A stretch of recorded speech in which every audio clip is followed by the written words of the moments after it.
So welcome back to another rebuild here on NBA 2K25 Next Gen. In today's video, we are back with another weekly rebuild challenge, and today's going to be the Big Bucks rebuild. Now hang with me on that name. I know it's probably not the best one I've ever put out there, and it definitely is subject to change, and hell, by the time you're seeing this video, it may already be different. But let me explain to you the way this one is going to work. We are going to do a fantasy draft, as is the case for 99% of the rebuild challenges, and as we make our way through the rounds, I am simply going to select the player with the highest annual salary. Now, there's no other settings that are different in this video. There's no other challenges. The one goal by the end of it is to win a championship. Now, I do want to give a big thank you to the commenter and the user that actually gave me this idea. I'm hoping I'm pronouncing this right. Tejas O'Green 4665. Again, hopefully I'm pronouncing that right. But he gave me the idea on yesterday or last week's rebuild challenge. I thought it was absolutely fantastic. So once again, big thank you, man. I'm very excited for this one today. We'll go over some further details and some of the other challenges I'm going to foresee once we do get into this video, but real quick, as always, let me know any other rebuild ideas down below in the comment section, whether they are weekly challenges, whether they are throwback rebuilds, one-off rebuilds, whatever it is you guys are really looking to see, let me hear it down below in the comment section. But excited for this one today. It is going to be a very expensive rebuild, if I do say so myself, and hopefully we are not in salary cap hell for the entirety of this video. Let's get into it.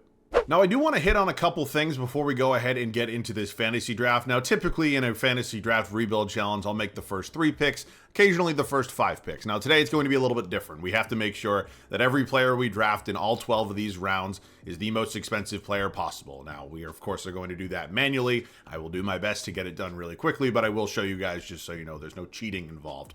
Second, and more importantly, I'm sure some people will have some questions about the way we're going to do kind of the financial aspect of this rebuild. It's really simple. There's nothing different in the financial settings, the financial sliders, anything in the settings department from what I do on a normal rebuild. The only setting that is different in these fantasy draft rebuilds is that previously traded draft picks are turned off. So it's the same salary cap, it's the same hard cap, everything else is exactly identical. We are just going to have to dig ourselves out of that hole eventually. So let's go ahead, let's randomly select a team. Again, we don't want anybody to think we're cheating, so we'll randomly scroll through with the eyes closed as always. Hopefully get a pretty good pick. Again, we're not going to be drafting on skill or talent or potential. It is strictly a financial decision. Stop. We end up with the Detroit Pistons. I have no idea. It looks like we are not going to be one of the higher selections here, so we will sim to our spot. Did the game just... What the hell? Okay. Oh, we're on the clock. Okay, I was like, what in the world? All right, and we can pretty simply and pretty easily kind of filter who is the highest paid player. Also, something just to add to this is 2 players are tied like down to the final dollar amount I can pick. Now, that's not going to be the case. Thank the lucky heavens that Kevin Durant is making more money than Bradley Beal, because that Bradley Beal contract would kill me. Now, obviously, Kevin Durant may or may not be here for the entire 3 years, but he is certainly a better player and a much, much better option than Mr. Beal is. So, Kevin Durant going to be the first player we take here today. Of course, you can see injuries are, technically on at the moment. There's no injuries on. They'll be off by the time this thing kicks off. All right, next up on the... Oh, fuck. I probably should have just assumed that was going to be the case, and what's really going to hurt is I can already tell what's going to happen in round 3, because nobody in their right mind is going to take Paul George ahead of my next pick. So, welcome to the team, Bradley Beal. We have 2 members of the Phoenix Suns. They are certainly having a very successful season in real life together. Now, KD's been fantastic. Beal has been a disaster. All right, next up on my list... You guessed it, Mr. Paul George. Now, again, the injury part of this will not actually be the case when we go through this. Those are going to be off by the time we get to this actual team. Most expensive, next up is going to be Fred VanVleet. At least we got some sort of point guard there. And again, I'm just showing you guys all this just so you can, know I'm actually taking the most expensive players. Something that I'm also slowly but surely realizing is that we're not going to have a lot of young players on this team because... there's not a lot of young players that make a whole lot of money. So, next up, oh, fucking shoot me in the head.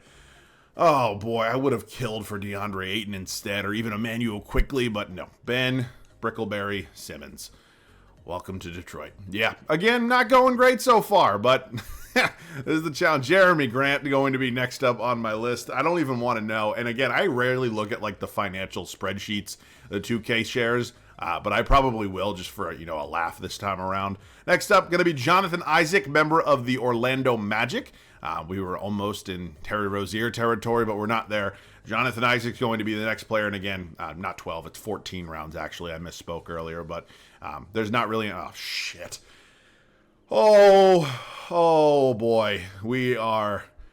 This one may be a little bit more tough than I actually initially anticipated. Now, we're going to obviously have some big contracts to match up. Oh my God. To match up with other players, but it's, again, not going to be super easy to trade for some of those players that are making lower to, mid-end money, which, of course, is not going to be easy no matter what. Kentavious Caldwell-Pope next up on my list. Again, slowly but surely making our way through this entire draft. I'm sure some of you would have trusted me enough just to go through this and do this myself, but...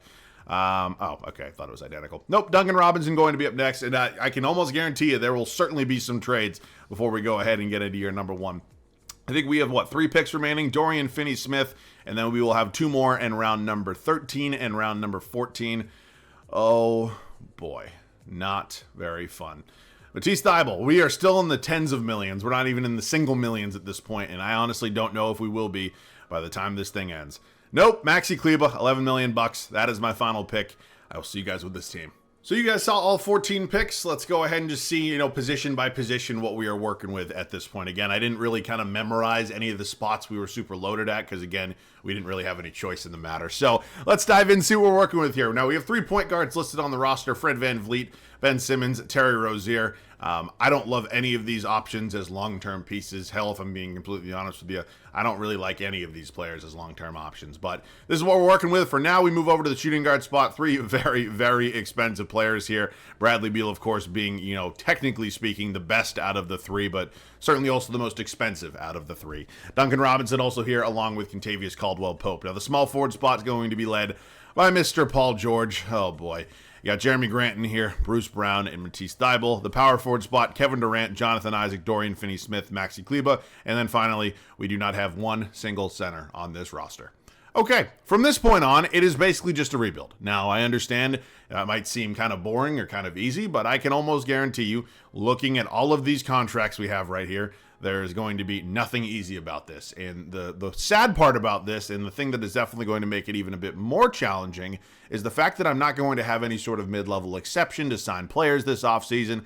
We are basically in minimum contract territory. And on top of that, I think we'll be in a pretty tough spot with trying to re-sign any of these guys if we are interested in doing that at some point. So, yeah, not great. Something I just want to look at. Again, I don't really do this too often. I don't even know where the hell this thing is. Is it in... Oh, finances, numbnuts. All right, let's take a look at our team. Nope. God damn it. Salary cap breakdown. That's what I wanted. We are negative $273 million in cap room. We have a total team salary of $415 million. That is, I believe, more than double what the actual NBA salary cap is. That actually might be a little less than that. But nonetheless, it's absolutely insane. We have a lot of work to do here before we get into year one. I'll see you guys with our first trade. Now, when we went over this roster, we obviously discussed how we are looking in the center market. It is very, very bad. We didn't have a single active center on this roster, so we're going to trade for one. I've had Paul George in rebuilds recently. His contract is an absolute nightmare to move. I have no idea why the Pacers are willing to give me 25-year-old Nick Claxton, who, by the way, I feel like I haven't heard a goddamn thing about this year in real life in the NBA. But we're going to do a one-for-one player swap, and we're going to take it, we're going to run with it, and we're really not even going to think twice about it. Pretty similarly to our last deal, I have no idea why this is even an option, but we are going to shake the hands of the Golden State Warriors, say thank you, and get out of here as fast as possible. Bruce Brown, Bradley Beal, and we are giving up a first-round pick in 2029, which I'm sure many of you know. I don't love giving up draft capital in year one of rebuild challenges, but for this, to get rid of these contracts, it is so, so worth it. Now, in return, we're getting ourselves Benedict Mathurin and Isaiah Joe, certainly cheaper. Again, I'm not really sure how they have the cap space to afford this deal. It really just looks like they have a lot of really small contracts, which, again, totally fine by me. Thank you very much.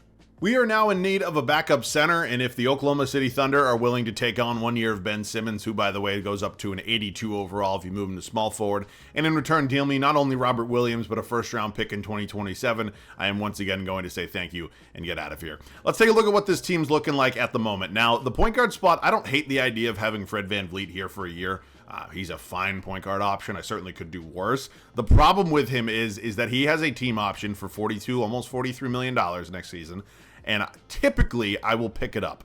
But from past experience, and what that tells me is that it is almost nearly impossible to trade him after I do that. So I'm going to consider a few other offers. Again, it's not easy to trade $43-ish million in the regular season, but I might give it a go. Now, the shooting guard spot, I'm likely going to have Isaiah Joe start, and then, again, one of these two guys be the backup. Small forward, we're pretty content with Mathurin. Wouldn't hate moving Jeremy Grant's contract, but I can survive it for 1 year. Of course, we have KD here at the 4. Again, we'll sort this out, and then the center spot is now solidified. So I'm actually pretty happy with the moves we made so far. We recuperated the 1 draft pick we did lose, so I'd say that's pretty good. Again, I don't want to completely, blow this team up and just kind of end the rebuild challenge super quickly, but I think one more trade would really benefit us. And then finally, we're making a deal here with the Denver Nuggets. We are sending out Fred VanVleet, who, although I do think could be a nice, impactful point guard for us for 1 season, we just discussed the challenges of keeping him on this team past year number 1. So we're going to move him to the Denver Nuggets, and in return, we're going to get ourselves Chris Middleton and Lonzo Ball. Now, I don't love the contract of either Chris Middleton or Lonzo Ball. Middleton has a player option that he'll almost guaranteed to accept after this year, and Lonzo Ball has 3 years left. Now, it's not going to be a $21 million salary moving forward. It's going to be more like $10 million, but that's a lot easier to move than Fred VanVleet's 43. So, whoops. I just lost the goddamn trade. We are going to take that trade. I think after this, we are pretty much all set. Let me just confirm we have, some sort of 10-man rotation moving forward. So Ball and Rozier, Joe and Robinson, who do I want to start? I'm going to start Mathurin just for the potential. Isaac and KD, and then finally Claxton and Rob Will. And then the final thing is I don't think any of these guys are expiring deals. Well, Dorian Finney-Smith is, but I have a feeling he'll likely pick up that player option. So I think we're likely all set there. All right, let's set this very interesting rotation. It is now the start of year 1 here in Detroit. We have finalized the 10-man rotation the way I think it is going to work best, and here's how it is going to look. Lonzo Ball, Isaiah Joe, certainly not the best backcourt in the world, but at least we'll have a little bit of flexibility with them moving forward. Benedict Mathurin here starting at the 3. This is not a, strictly talent-based decision at the moment. This is a long-term move that, again, hopefully will benefit Benedict Mathurin greatly. KD starting here at the 4, and then finally Claxton at the 5. Bench shooting will be led by Chris Middleton. You got Robert Williams, the 3rd, behind him. Kentavious Caldwell-Pope, Jonathan Isaac, and Terry Rozier. There is a whole lot of guys on this team that are making a metric fuck ton of money that are not even in the rotation. It's unfortunate. It's just the reality of the situation we find ourselves in. Of course, JB Bickerstaff is the head coach of this Pistons team. So, I'm not really sure how we're going to be. I think there's a world out there where maybe we end up actually being a pretty okay team. I do think we have talent, and obviously we have some veteran depth. I just don't know, really if this team's going to win anything. So we'll sort that out. We obviously have our 1st round pick, and I'll see you guys at the end of year number 1. Year 1's over, and I'm not going to lie to you. We were kind of ass. We won only 37 games. We lost 45, and we are certainly going to need to take a look in the mirror this offseason. Now, Luka Doncic ended up getting drafted by the Clippers. He wins the MVP. You got Stephon Castle, Rookie of the Year there in Orlando. Clint Capella as 6th Man of the Year. Wemby, oh my God. Just seeing, Wemby in an Oklahoma City Thunder jersey just sends a shiver down my spine. Amen Thompson wins Most Improved in Utah. Paolo Clutch Player of the Year in Milwaukee, and 56 wins. God, this game just loves the Dallas Mavericks. It doesn't matter the scenario. It doesn't matter the era. Fantasy draft, non-fantasy draft. It just loves Dallas.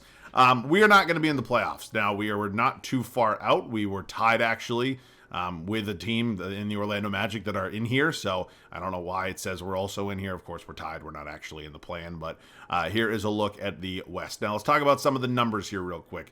Kevin Durant was fantastic. There's really no reason to expect anything else. Benedict Mathurin. Chris Middleton was actually our 3rd leading scorer as our 6th man. Isaiah Joe, Lonzo Ball, Scary Terry, Claxton, Rob Will, KCP, and then Isaac.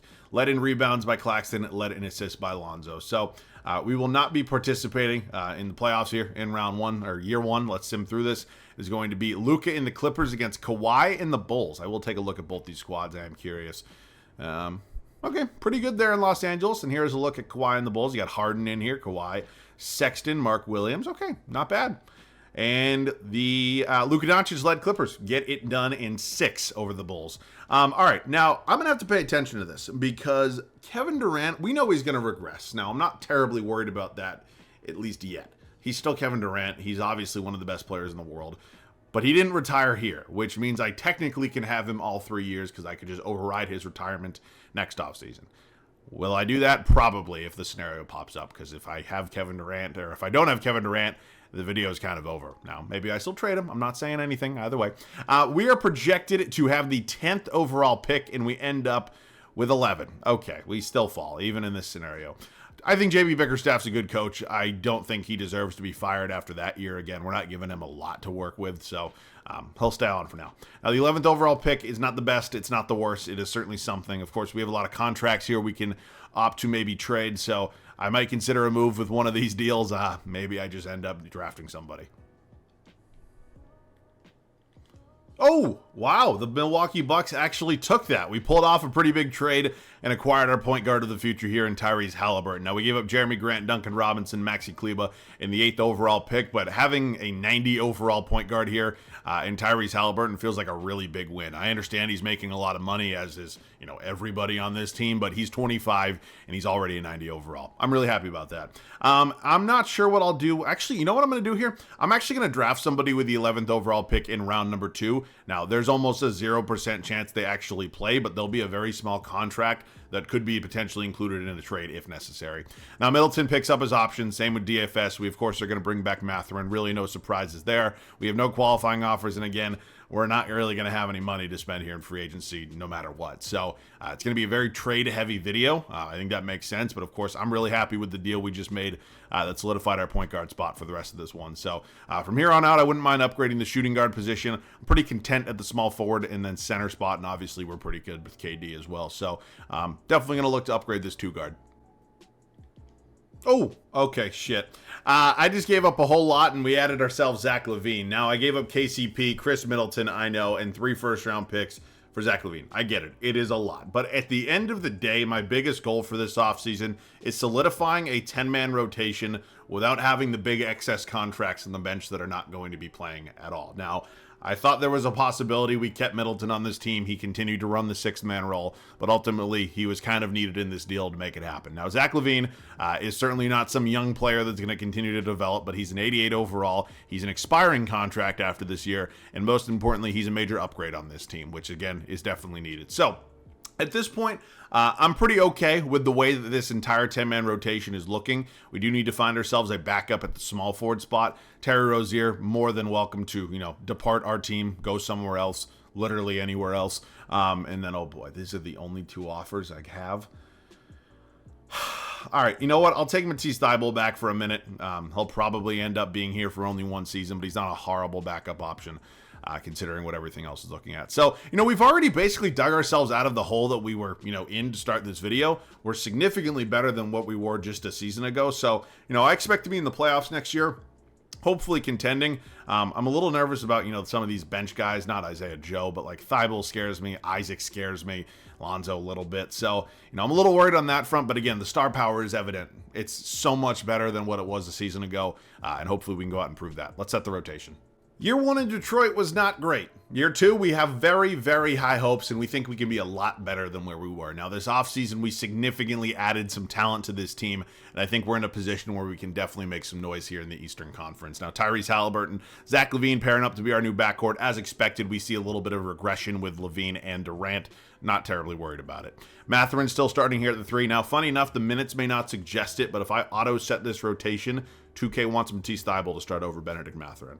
Now, I'm all for listening for 2K if it allows me to win more games, but I'm not an idiot. There's just no possible way that's happening. KD here at the 4, and then, of course, Claxton at the 5. Bench unit will be led by Isaiah Joe, Rob Williams behind him, Lonzo Ball, the backup point guard, Isaac, the backup 4, and then Matisse Thybulle. Actually, the minutes do say it correctly. Thybulle suggested 27, Mathurin 26. I have no idea why that is the case. Shout out 2K. All right, man, I'll see you guys at the end of year number 2 here in Detroit. It's the same MVP, but it is night and day from year 1 for us here in Detroit. 58-24 is the final record, and we are feeling very, very optimistic about the season we just had, and hopefully a very long playoff run is ahead of us, my friends. Now, Luka, of course, insane numbers, and once again, the MVP. Cooper Flagg is the Rookie of the Year coming out of the Memphis Grizzlies. Got Khalil Ware coming off the bench in New York. Wemby wins another DPOY. Rob Dillingham, Most Improved. Ja Morant, Clutch Player of the Year. Look at Darko over there in Toronto. Not really sure who's on their team. It appears we were not the 1 seed here in the East. We're going to be the 2 seed. I'm just curious, who is here? Okay, pretty good squad. We will be facing one of the play-in teams in round one. It will either be the Celtics or the 76ers. Let's take a look at some of the numbers for this group across the year. Tyrese Halliburton was fantastic for us, leads us in scoring. Kevin Durant, at the age of 37, not far behind. Benedict Mathurin, Zach LaVine, Isaiah Joe, Lonzo Ball, Claxton, Williams, Isaac, and then Thibault. We have a lot of really good defensive players, especially in the lower end of this rotation. All right, who's it going to be for us in round one? It is going to be the Philadelphia 76ers, led, Shai Gilgeous-Alexander, Trey Murphy, Najee Marshall, Johnson, Allen, D'Lo. What the hell? Come on. That's a play-in team. I understand the league tends to even out, but that is not a 7 seed. That's better than a 7 seed. We do beat them in 5, though. I'm getting all worked up for nothing here. Moving on to New York. DeJounte Murray, De'Aaron Fox, Jarris Walker. Oh, this guy's pretty good. Alex Sarr, Khalil Ware. Okay. It's not getting any easier. Of that, I have no doubt. I don't know if we're the better team. I don't think we have the best player in the series, but we are going to fight. We're 2-2 right now. Go up 3-2. We close them out in 6. Of course, we've already taken a look at this Raptors team, but we'll dive into it. Once again, pretty solid squad here. Eastern Conference Finals for the first time in this video. We win the first 2 on the road. That's huge. We lose game 3. Win game 4. Can we go to the finals here in year 2? We can. We are in the NBA Finals. Oh boy, we are taking on the defending champs, the 2-time MVP, the reigning finals MVP, and of course the champs from last year as a whole, the Los Angeles Clippers. They're insanely talented. Pretty good mix of really strong defensive players, obviously some nice offensive options in that backcourt. I'm nervous. Again, best player in the series is on the other team. No doubt about that. Can we get it done, though? We're 2-2. We go up 3-2, and can we head back to Detroit and close this out on our home floor? I would feel absolutely fantastic if that was a possibility. Okay, hold the lead. I'd like to get a little gameplay here. I'll see you in there. We have outscored the Clippers 21-10 here in the fourth quarter. We now, of course, find ourselves here with a 13-point lead. I am feeling pretty good at this time. Of course, not 100% over, but we are content enough where I think we should be all set. Halliburton gets the easiest layup of his life, and it is now a 15-point ball game, and we just got to not choke this thing away somehow. I don't really see that as a possibility. I think we... Hypothetically speaking, okay, what is this? A double screen? Somebody step up on the ball? Holy shit, dude. All right, Kevin Durant is here. That's how you're going to guard KD? There are choices in life. That's certainly not a good one. At this point, I typically talk about the team I'm rebuilding, but of course, this is a rebuild challenge, so we don't really have anything to talk about. But yeah, let me know any other rebuild challenges you guys want to see. I mean, you know, from what I do typically, if I don't see any ideas, that really jump out at me of ones that don't get a lot of support, I'll typically just go through the old ones that I've done and the ones that did, you know, pretty well on the channel, and I'll just redo those, you know, from previous 2Ks. A lot of people more often than not are cool with that, but I really want to do the videos that you guys want to see. So, you know, if I don't do it just because you commented once and it doesn't happen, don't get, you know, disencouraged by that. It doesn't mean it's never going to happen. I just try to do what the majority of people want to see. So, you know, if you see a comment and you think, oh, that'd be a fun video to do, like that comment. It just lets me know that a lot of people want to see it, and it tends to, you know, drive it up on the list of videos that are, you know, going to be done at some point. So, if not, if you guys don't want to, you know, see a weekly challenge anymore, you guys don't have any more ideas, that's totally fine as well. Just let me know to do something else in the comment section. But I've been enjoying these a lot. I think you guys have been as well from what I've been able to see. And we were going to close out year 2 here with a championship. 1 year to go still, and hopefully we can end up getting another championship. Kevin Durant, close me out. No, come on. This one's over. Such a beautiful way to end year 2. It is a championship in... fuck off. Really?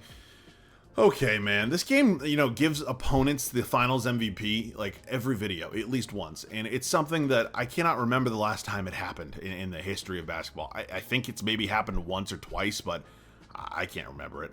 Kevin Durant does not call it a career, as far as I can tell, so I believe he's a free agent. We're obviously going to re-sign him anyways, but cool. Let's go ahead and enter this final offseason. Again, it's going to, you know, Kevin Durant's going to continue to regress. Zach LaVine likely will as well. We somehow have a Denver pick that's in the lottery. Okay, cool with me. I'll draft somebody there. Not sure if they're actually, you know, be in this rotation, but, you know, with the 13th overall pick, you can get a pretty talented player, and that is the only selection we have this year. So, you know, when I draft guys in spots like this, it more often than not they're traded, but they're almost most of the time more valuable than a standard first round pick. So 75 overall there. LaVine actually picks up his option, so he will not be a free agent for us. Of course, I want to get Benedict Mathurin back, and then yeah, Kevin Durant. Nobody's interested in bringing in KD. Okay.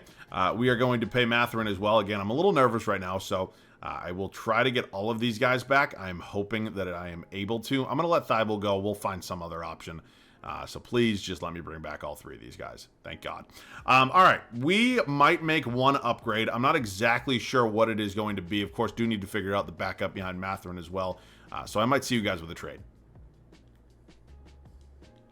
Oh, all right. We made a trade with the Celtics. We traded the player Jalen Harrelson, who we just drafted, our second-round pick last year, Miles Bird, in a future second, and got ourselves Derek Lively. Now, you know, Derek Lively's not some superstar addition at our center spot, but he's younger than Claxton and Williams. He's 3 or 4 overalls higher, and I think he's a nice addition to this team. So I'm not really sure what we do at this point. Of course, I don't need all 3 of these players, so we do have to figure out some backups, you know, really just at our 3. So I also considered a Levine trade, and I only considered that because they're really, you know, I'm a little worried about his regression. Now, he played fine for us, but I do think there's a move out there that could get me just a little bit better. Like, Dame's fine. Jamal Murray would be great. Brandon Ingram, but yeah, I don't really know. I'll probably hang on to Levine. I'm just worried he's like an 83, 84 by the time next year starts, but it's a risk I'm going to have to take. At this point, I'll try to move on from Claxton. I did just re-sign Williams, so if there's any sort of small forward out there for me. Jacoby Walter is 6'5". Max Christie's low-key not a bad option, also 6'5", but again, we're pretty limited with the options we have. So the last first-round pick we have remaining, along with Max Christie, is going to come in, and he will take over as my new backup small forward behind Mathurin. All right, that'll do it. We, of course, made a couple different smaller changes, and really hoping this team can go back-to-back. So I'll see you guys at the start of the 3rd and final season. Year 3 here in Detroit. We are fresh off a championship. We are looking to win another one. Now, as you can see, more regression for guys like Zach LaVine and Kevin Durant, but we expected that.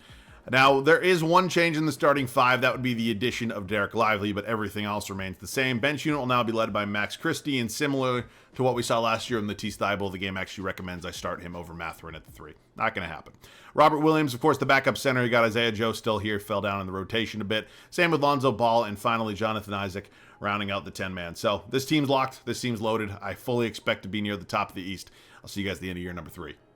What a way to cap off the final regular season here in Detroit. I still can't believe we, traded for Tyrese Halliburton as easily as we did. It felt like we really didn't give up nearly enough to get him, and he wins an MVP for us here and carries us to 70 wins in the final regular season. But incredible year.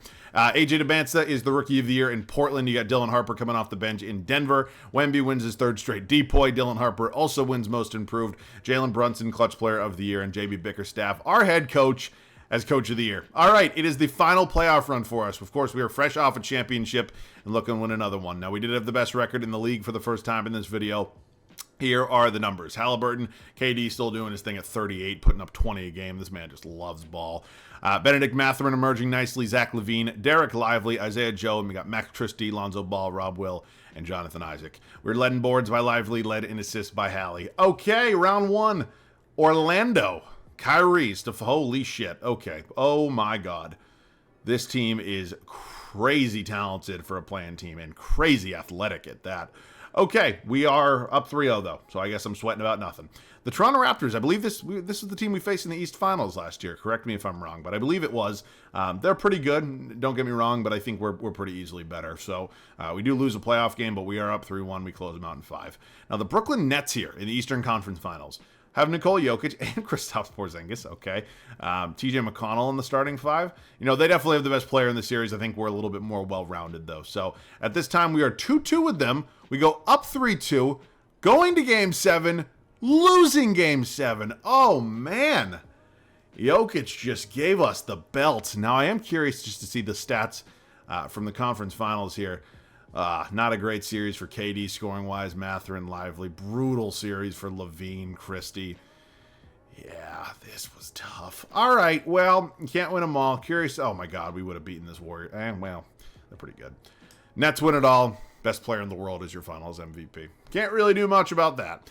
All right, man, this one was fun. We obviously started this one out in, a pretty challenging spot with, what was it, $400+ million of committed salary, and obviously things evened out. It was fun. I actually really enjoyed it a lot, and again, really appreciate the idea and all of the ideas I see from you guys on a daily basis. So hopefully you guys enjoyed it as well. But let me know any other video ideas down below in the comment section, and yeah, keep them coming. That'll do it for me, man. As always, thanks so much for watching. I love you guys. I'll catch you guys all in the next one.